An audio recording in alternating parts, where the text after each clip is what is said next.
Well, yeah. So I'm really excited to know about your the our ARVR work and upcoming novel series. And as well and I also did some research. What you have sent, website. You own your own website, own company, where you help other people to publish their kind of author kind of works or differently. And also, like, yeah. So I just want to know, like, what made you to start as an author? What was the idea? Is that you had that kind of fiction kind of thinking in your childhood, or you just got it randomly? How it started? Yeah, so it started when I was a kid. I really enjoyed reading Lord of the Rings and The Hobbit and a lot of the traditional high fantasy novels that were popular at the time of my childhood. And my uncle was a veteran of a war and he was paralyzed. And one of the things that he could do was write. I mean, other than that, he was pretty much in a wheelchair or in a bed. And that was a form of escapism for him. So I always wanted to write. I saw him writing and he was like a father to me. So, for me to kind of embrace what he was doing was just a natural fit. But I never had a chance to really do it professionally until COVID happened. And when COVID kind of gripped the world a few years ago, my businesses were shut down. I didn't have anything to do. So I decided to finally write that book and it turned into a series and then beyond. So since then, I've really been engaged in the community and I've looked back to my childhood where I had many of these ideas and have now created a series, which just yesterday, by the way, became an Amazon bestseller. So Ah, yeah, congratulations I'm for very that. excited about that. Thanks, man. Thanks. And yeah, definitely I'm going to watch that later, whenever I have time. And I just wanted to know, if suppose somebody wants to start his career as an author, to write a book, then what do you suggest? I mean, how? Because writing is something which is not an easy task, because you have to think a lot more, as well as the whatever you write should be grammatically correct, and the reader should feel they should get the essence in the right way. So, what do you suggest for those upcoming readers or writers? Sorry. That's okay. I think I would suggest a few things, man. First of all, you're absolutely correct when you say whatever you write before it's published, it needs to be edited by people that aren't you, right? Someone else has to read it. And in some cases, multiple people are going to read it. I think that your story becomes better when you share it with people.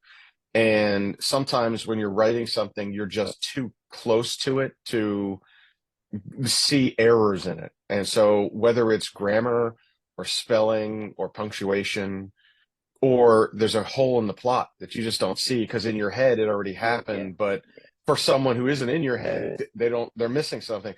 So I would suggest that there are two types of editors. The first editor is a development editor, and they read your stuff to find plot holes. And if they discover that there's an error in the plot or the timeline, they tell you, and then you go back and change it. Mm. The second editor is copy line editor, and they look line by line for errors, not necessarily for plot holes, but they look for errors in spelling and punctuation things. So step number one is once you've decided to be a writer and you write something, share it with those types of people, and you might have to pay for it. Other times you might find people that are willing to do it, if you do it for them. Really. And so depending on how much money you have, or if you're doing it, however you're doing it, that's the way you should at least have it edited before you put it out for publication. Secondly, you have to figure out how you want to publish it, right? Do you want to become an independent author and it's just you and you own your own business and you're launching it through Amazon and or other distribution channels? Or like me, do you want to go out and find a traditional publisher who will help you publish the book, who will help you find editors, who will help you find an audience? But to be honest, now you're sharing your royalties with them. So like if I, as a traditional traditionally published author, Uh, the minute I sell a book, my publishing house gets 50% of it. If I'm an independent author, I get 100%. So it's up to you, how you want to, um, how you want to be published. And if you're going to do the indie thing, there's a set of rules for that. And if you're going to do the traditional stuff, you got to find someone that's not an automatic thing. You have to find someone who wants to publish you because they know that you're going to make money. They like your story well enough that they think that they can sell it too. And the third thing I would suggest is write something every day. I think you have to get into some sort of a practice, a routine, so that even if it's not a full paragraph, even if it's just outlining a future project, or if it's going back and rereading stuff and making it better, editing your own things, at least you feel that you've got to do it every day. I liken it when people ask me, it's almost like going to the gym. If I'm going to go work out and lift weights, the day I don't, I feel like I should. Like my body's telling me you're missing something, or you're missing that physical exertion. You need that same sort of mental exertion on your writing style, because the minute you kind of let that go, you kind of lose it, and it's hard to get back into. And then a day becomes a week, and a week becomes a month, and all of a sudden it just sat on your computer and just never got done. So I think those are the three pieces of advice I would offer any new author that's looking to get into the game. That sounds good and very meticulous information. And the third thing I want to ask, how long it took you to put your book work into the virtual reality game or novel series? How long it took? Putting It took about a year. Oh. Yeah, about a year. Yeah, it wasn't easy. I had never done this before, and there was no one there showing me how to do it. So the first one took about a year. The second one took about 6 months, and now I'm on about every 3 months I can churn out a book, and then it goes into the editing process, which usually takes another 3 months. So it's not fast, but if I can get through 2 books a year, I think that's the kind of clip that I'd like to be on. So, you've started your career as author, or you were doing something else before? Doing something else. Okay. I own a couple of companies, and one of the companies is a government affairs company, and I help defense companies and technology companies work with the U.S. government and foreign military sales. So, they make technologies that are either defense oriented or healthcare oriented or energy oriented. And one of their big marketplaces are governments. And so I often will get them in front of legislators or presidents or departments and agencies of various governments, not only in the US, but also internationally, and help them sell their stuff or develop their product in a way that government wants to buy it. And that's what I do on a day-to-day basis. And then COVID happened, and my job went away for about a year and a half. Oh. So I had all this time, and I decided to start this business. And I look at my authorship as a business. I think that I'm used to owning my own company. And so instead of it just looking at it as a book and it's a piece of art, yes, I've got this book now, but how do I promote it? How do I get people to buy it? How do I, and that way it's profitable for me. And it's just, I've turned it around. Yeah, because look, there are some people out there that just write for the love of writing. And I respect that. And it's great because they want to tell a good story, and they don't care if they sell 50 books, let alone 5,000. But if you're trying to do it professionally and you need to make an income, you've got to sell more than 50, right? So you've got to find ways to market it. And, I market it by doing podcasts. I market it by doing radio and TV shows. I market it by going to conventions where my readers are. So I'll end up going to, comic conventions, movie conventions, TV conventions, just basically places where you're going to find my readership, and, or libraries, bookstores, book clubs, things like that, where I might not be selling 50 books, but I might be selling 10, and all those little things add up. Yeah. There were, The other thing is, I mean, as you're making business, the audience would like to, every time they want something new, different genres kind of books. So if you start writing the same genre of books, there might be few people who are interested to read again and again, but few of audience would like to, prefer different genres from the same author. So how do you going to deal that? So in a few ways, first is, I bring a different feel to traditional fantasy writing. In my writing, I put a bit of dark fantasy. And what I mean by that is there's a bit of the gothic, there's a bit of the almost a Game of Thrones situation where the good guys don't always win. And so in traditional high fantasy, whether you're reading Lord of the Rings or Sword of Shannara or, the Dark Elf trilogy or Dragonlance, the good guys always win. There might be bad things that happen to them, but they overcome them. In my books, the dark fantasy side, and I think that makes it a little different than what people are used to reading, so they'll continue to read through.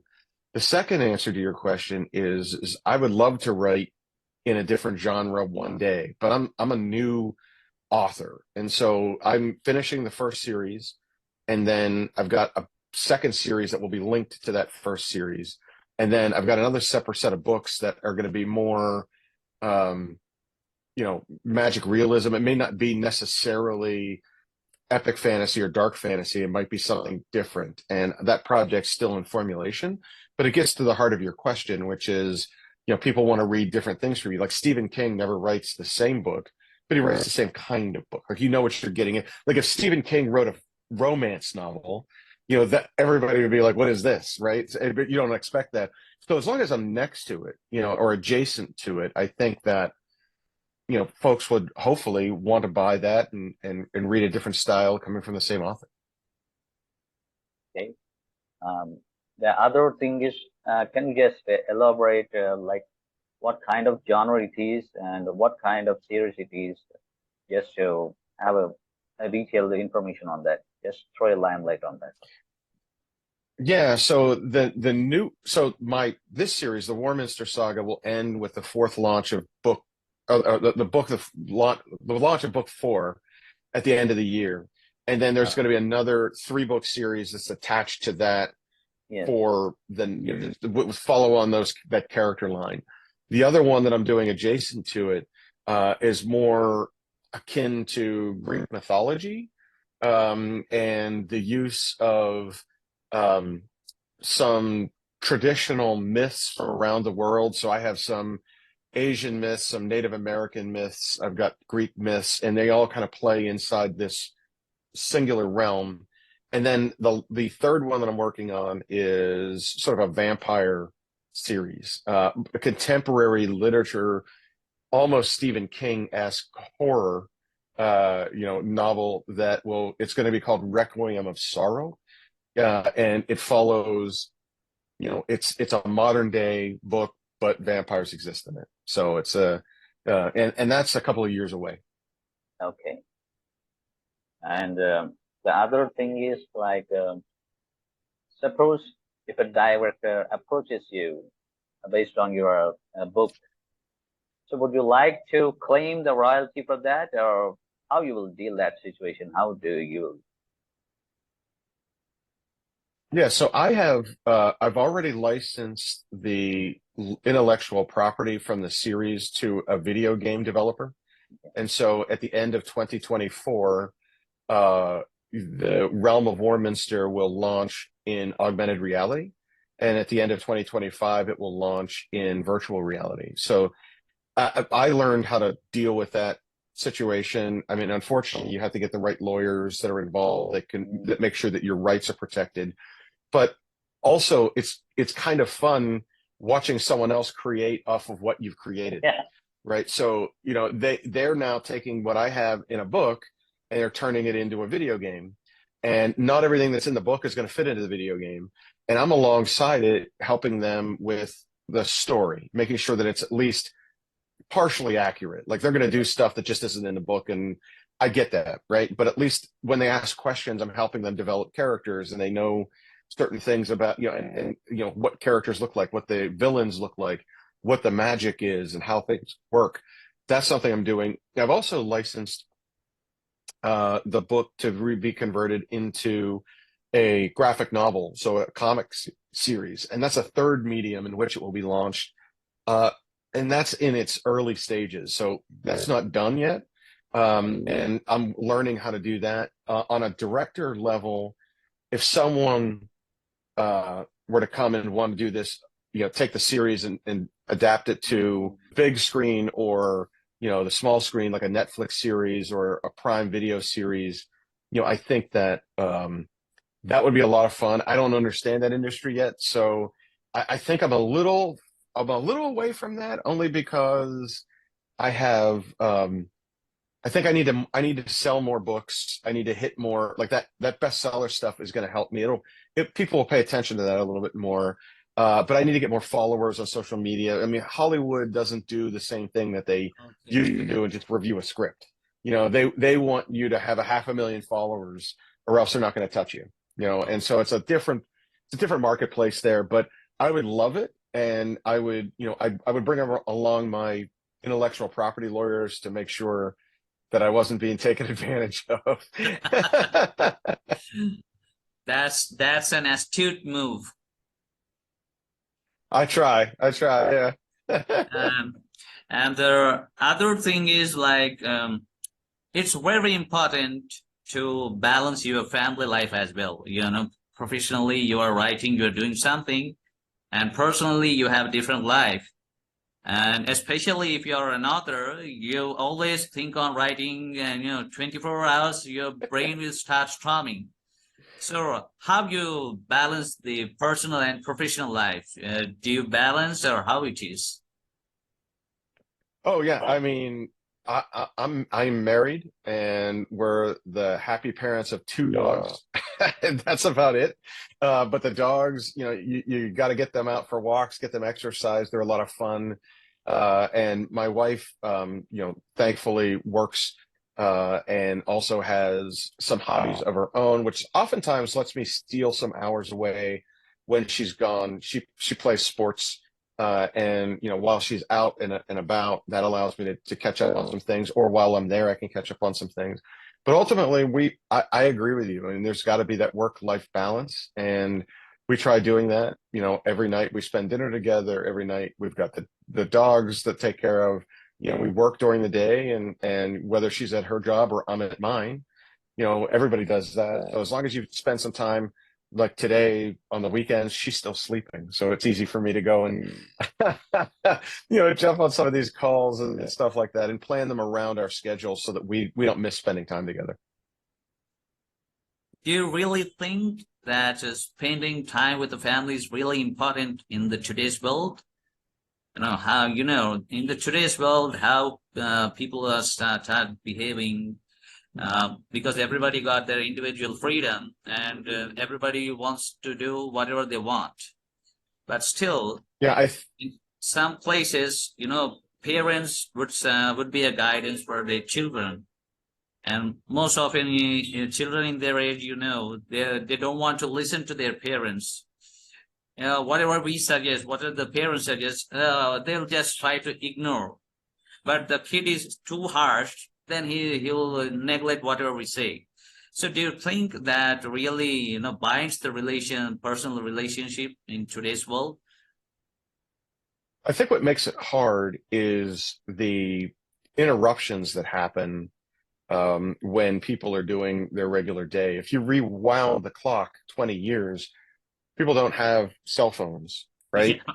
And that makes them immediately available to work and distraction and other things that, even though they're very convenient and in some cases necessary, it takes away from that. So like if you've been at the dinner table and you've got kids and they're playing on their phones, I mean, having time away from the phones, turning off the Wi-Fi, putting the phones away, making sure they don't watch TV, get their homework done, and things like that. those kind of things are important where you're setting those standards for your kids and your family. And that way you're not always distracted by someone else. And there are times where it can't happen. I mean, sometimes work overrides small things and you've got to take care of that, but you've got to set aside that time. I think from a mental health perspective, and for me, it helps regenerate my creative juices. For me, if I was just doing this, I would run out of like you need to take a time away for it to kind of settle up and reform in your head. And you might have a good idea, and I use my phone to dictate ideas so that I don't lose them. But there's a time and a place for that, and sometimes that might not be right now, and I think that even though society has become an on-demand society, and folks' attention spans have shrunk over the last 20 years. Yeah. I think that wise people in the community are going to break away from that so that you're sitting around. Like, how many times have you been somewhere where you look up from at the table and no one is talking? They're all on a separate conversation with everybody else on a different phone. Yeah. I mean, you're like with someone without being with them. You're with someone else, and it's almost like you have to put it away. And I'm not saying you have to put it in a drawer, but the idea that it's okay to kind of unplug from this stuff, I think helps, as well as, as a good parent, you want to be there for your kids. You want to watch their games. You want to be there for their concerts. You want to be there for their homework. You want to do those things. And so you need to be there, or else why are you a parent? Right. So like, you're trying to do that and raise them well, even if they're not listening to you. In the back of their head, they're listening to you. They might want to put up no, this isn't what I want, especially at certain ages, boys sooner than girls, and then girls definitely. They're always right. And I used to be that way too. And it's amazing how wrong my parents were when I was 17 and how right they became when I was 22. Right. It's amazing how that happens. I got really smart in that 5 years, but that's the kind of thing where I just think you just needed to carve out that time. That's interesting. Of course, as you are an author, you're not be working as a 9 to 7 job like that. So it's like the idea suddenly flashes in your mind, and you have to put it on the paper. So it could be any time, even if you're sleeping deeply, the idea might flash in the sleep as well. So at the time, will you try to risk and get up, start writing on that line, or you'll say, "Oh, okay, today I'll have a good sleep, and later I will come up with a different idea." How you deal with that? No, I mean, that's a tough one. So I'm going to show you a couple of things here. So let me do this first. I'm going to get rid of my background for a second, because I'm going to show you that sometimes I just write on the back of an envelope. This is mail, and I have ideas, and it pops up there. Secondly, I carry a book with me in my car so that whenever I take notes and there's something there, I'll open up a page and take notes. And then thirdly, dictation on my phone. I can talk while I'm driving, and I'll leave notes for myself and get back to it. Now, that doesn't always work. And in many instances, like if you're sleeping and something comes to you and you got to get up and write it, you just get up and write it. You don't want to go back to bed and forget it. You will regret it. Or what will end up happening is it'll delay the idea 3 months. Or what you'll have done is written something and then gone back and said, "Oh yeah, I had this idea a long time. Why didn't I? This is a much better story." And then you have to go back and rewrite everything. So what I've learned is to be disciplined. And even if it's just, here's a bunch of notes and I'll get back to it, get up, spend that 15 minutes, walk around, get a glass of water, write the thing, and then go back to it. Because you'd be surprised how like you said, it just comes out of nowhere, right? And how do you feel like working for owning a company or working for someone? How do you feel? Do you feel any difference between that? The previous life? I would never be able to do this if I didn't own my own company. Like I have to be my own person in order to do this. It's really hard, or you're doing it part-time. If you work for someone, your day job is working for them, and then that slows the progress of your practice. And so for me, I don't have those restrictions because I can write in the morning, the afternoon, at night, whenever, weekends. But if I had to go to work and be there in the morning and leave at night, and then had kid responsibilities and dog responsibilities and wife responsibilities and house responsibility, your time goes from this to this, and it's just hard to do that. So you can do it. It just takes time. You've got to find time to do that, or you give up sleep, and instead of getting 8 hours, you might get 6 hours and spend up 2 hours writing. So that's good. I mean, it's really helpful for me as well, because right now I'm working as a software employer. It's really sometimes I feel the voice artist. I work as a voice artist. I feel like to work on some cartoon kind of works, and I did some voiceover works as well. That's been I can't say a childhood dream, but suddenly it came. Like I have to lend my voice for some characters. Someone says you can try in films or some cartoon networks, but it's really hard. But as of now, as a hobby, I'll just try to record on my mobile and just try to listen, and as well as I can improve that whether I'm doing the correct modulation as exactly what the character is. So that's now I'm just expecting soon I should become a voiceover artist, at least after a couple of years, like working on different projects, different genres. Maybe someday I will work with you as well. That sounds fun. That sounds fun. Yeah. You got a deal. Because I don't know. Most people will say, sitting somewhere, in today's world, everybody has their own personal life. Nobody's gonna give you personal time. It's very seldom. Sporadically, you meet your friends in the evenings, in some events, but not regularly. But in the personal life, I mean, you have something which on the individual basis, you have to analyze it. Maybe Agreed. the way you put your idea as an author, just I'm trying to join in the same track, but it will be on a voiceover artist. That sounds fun though. I use them for my audiobooks, and you get the right actor, it makes a giant difference for your stories. Like this is not an exaggeration. I was listening to my third novel's adaptation to voice acting, and one of the chapters, while I was listening to it, I forgot that it was stuff I had written. I was like in it in my head, and I was like, holy cow, this is so good. And then it's like, wait a minute, I wrote this, but it was someone else's voice that I had forgotten about it. It was my book. For a second, I was just in my car, and I'm like, wow, this scene is great. Wait a minute, that's my scene. I wrote it.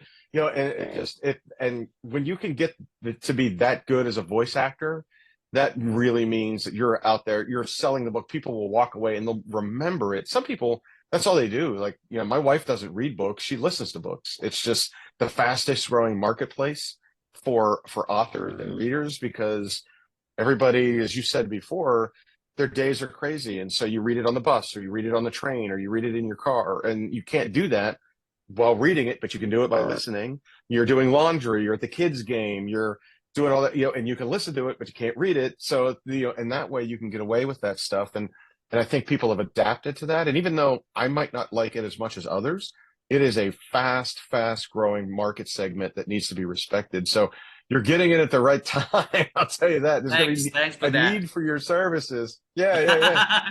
Absolutely. My pleasure to work with you anytime. I have a line with. I got a line for you. It's a song in Bangalore. It's a Kannada song. Uru bittu Bengaluru bandu batuko kaitada. It's like bachelor people coming from a different part of cities, settling for their work. They work in different regions. They miss their personal life, personal parents. They have to bear their own expenses, mortgage every month. So it's like that kind of song. So I get it. Yeah, yeah. And it has a nice, first of all, you have a good voice for it. That's important. You just can't be anybody. You have to have a good voice for voiceover acting. And in your case, it actually sounds like you have a pretty good voice for singing too, my friend. thank you, thank you. Yeah. Well, do you have something? Because I think we have only 5 minutes left over to conclude our meeting.